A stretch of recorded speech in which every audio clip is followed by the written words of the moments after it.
How to add email address button to Instagram profile. So if you want to add email address button, then first of all open up your Instagram,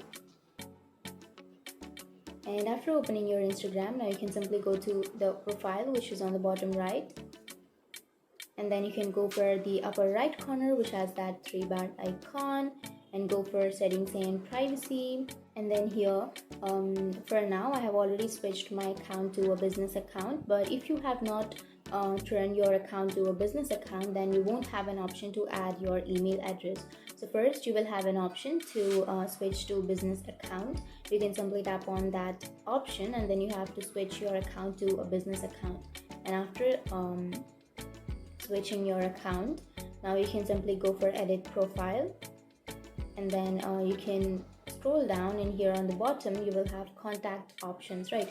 And on the right side of that contact options you will have email address. You can simply tap on that, and then here you have to enter your email address, or you can also enter your phone number, or you can also enter your WhatsApp business phone number.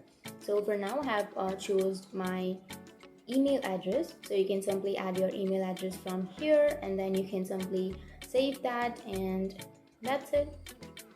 That's how you add your email address on your Instagram. And if you have any questions, feel free to comment below. Thanks for watching.